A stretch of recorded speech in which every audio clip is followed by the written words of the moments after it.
The civilians bearing the brunt of Russia's assault in the east of Ukraine. We're with volunteers in a desperate attempt to evacuate the area. Now to the war in Ukraine, and Russian forces are closing in on the beleaguered city of Luhansk in the Donbas region, where Russia has been focusing much of its firepower. Military sources have told the BBC the Russians are less than 2 miles from the city limits. They've already captured almost all of the neighbouring city of Severodonetsk, where fierce fighting is continuing. Local officials say about 7,000 to 8,000 civilians remain in Luhansk from a pre-war population of around 100,000. Our international correspondent Orla Guerin and video journalist Colin O'Malloy joined volunteers evacuating civilians while there is still time. On the road to war.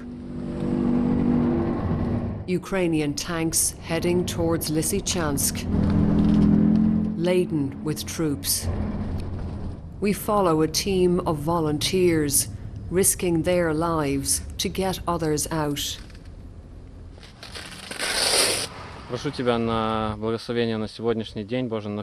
Along the way, they stop for a daily ritual, praying to God to keep them safe. Inside the city, the hallmark of Russia's invasion, destruction, which comes without warning. This shell exploded in front of our convoy. Without the pause for prayer, we would have been right in its path. And yeah, something just landed very close. So we're gonna go here and check out what the situation is in town. But it's been landing the whole day very close to the police, so that whole area is very dangerous. 10-15 minutes to pack. Inside, Katya grabs a few documents as her 12-year-old son, Yaroslav, becomes homeless.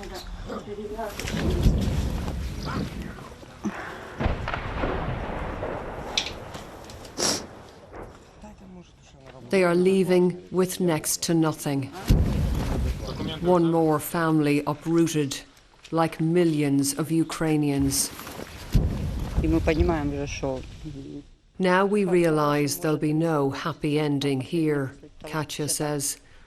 After the shell fell just outside our yard yesterday, we lost all hope of being able to save ourselves without help. And help comes from Anton Yaremchuk. He co-founded the aid group Base UA with friends.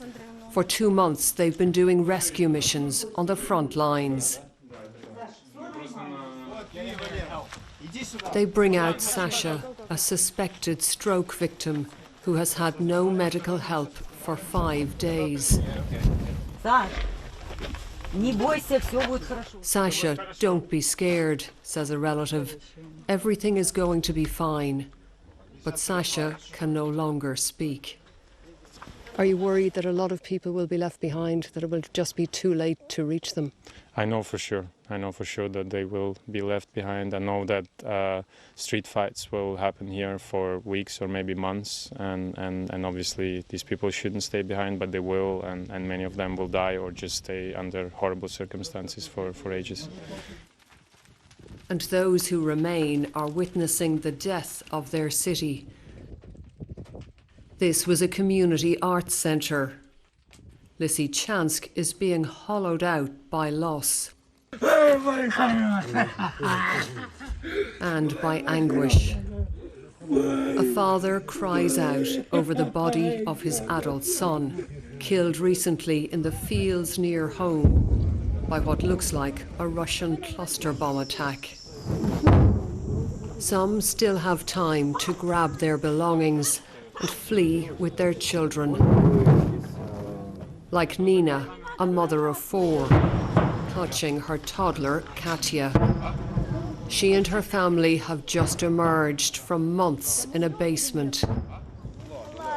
Her 12-year-old, Lada, is old enough to help with bags and understand adult worries. it's all too much.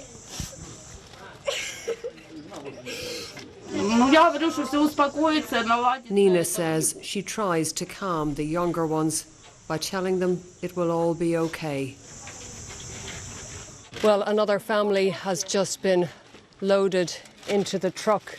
Another family saying goodbye to their home and their lives. The light is fading here now. There isn't much time to evacuate more people tonight, and the sound of explosions is getting louder and closer. They were driven away to relative safety at sunset. The Russians are closing in. Lysychansk is running out of time. Orla Guerin, BBC News, Eastern Ukraine.